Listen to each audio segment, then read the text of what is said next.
Welcome back for part 3 of What If Darth Vader Went Back in Time. Thank you for your support on the first 2 parts of this What If. If you haven't seen either of those, the links will be in the description below. Anakin arrived back on Coruscant with Shmi and Obi-Wan, and after taking him to the Jedi Healers, he is summoned to the Jedi Council.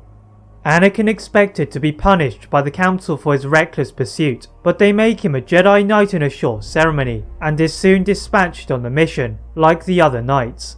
As the Separatists closed in, the pressure on the Republic was increasing to counter the armies, and Palpatine is finally given emergency powers in the Senate.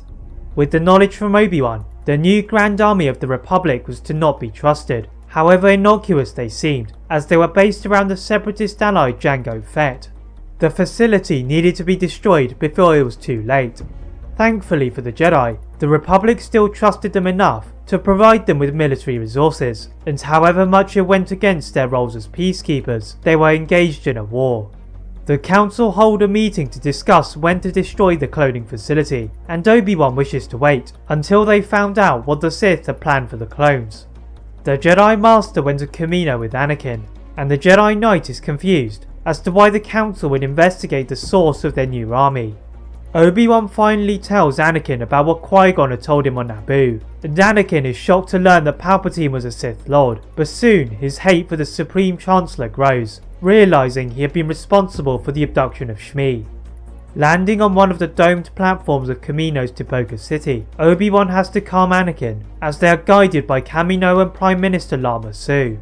The studious Obi-Wan asks Anakin to take charge, whilst the Jedi Master inspected every part of the process and put the data into R2-D2 to view later with the Council. Soon the group are joined by Kamino and Dr. Nala Se, and unbeknownst to the Jedi, Obi-Wan's actions have been noticed.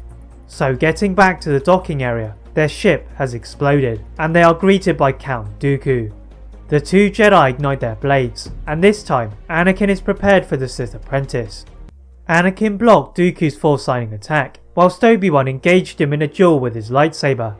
In the background, R2-D2 wheeled towards a hangar and took charge of a gunship. The astromech piloted the ship towards the platform of the duelists, and Obi-Wan and Anakin leapt aboard and escaped. The Jedi make it back to Coruscant, and they begin to inspect what Obi-Wan had discovered. Shaak-Ti finally notices the inhibitor chips, and they find they are programmed to Lord Tyrannus, who they did not know to be Dooku. Nonetheless, this was something they could use to their advantage, as they had the ability to change the programming to suit their needs, and not those of the Sith. Back in Palpatine's office, the Sith Lord is enraged at his feeble apprentice. If not for the stupidity of the Jedi to not change the programming of the clones, 1,000 years of hard work for the Sith could have been undone. Sidious force-choked his apprentice from across the galaxy, and told him to undo his mistake. Leaving Dooku clutching at his throat, Sidious wanted to kill him, but he needed to keep his asset alive for now.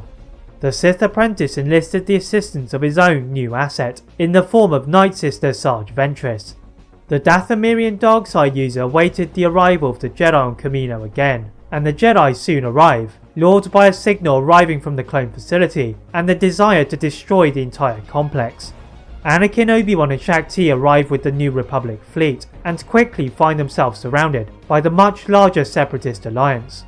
With very little options, the Jedi leave from the skies in their starfighters, and try to weave their way out, but are soon shot down by the barrage of Separatist missiles.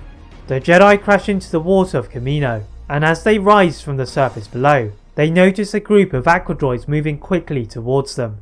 Anakin leapt onto one of the droids, and guides it back to one of the stilts of the many platforms, finding a Sarge Ventress staring over him, cutting off his path.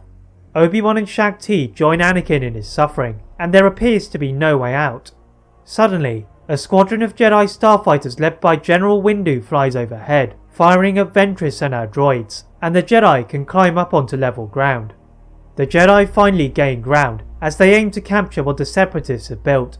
Ventress's forces appear to be losing quickly, but another ship entered the battle, and outstepped another one of the new weapons in the Sith armory, as General Grievous clattered down the ramp and ignited his blades. The Jedi had stopped one plan, but the Sith was still one step ahead. That is it for part 3 of What If Darth Vader Went Back in Time. If you'd like to see a part 4 soon, please please like this video, turn on your notification bell, subscribe to this channel and my other channel What If Films for more what ifs. And as always, leave a comment on what if you'd all like to see next, and how I can improve my videos. Thank you very much for watching, and see you next time.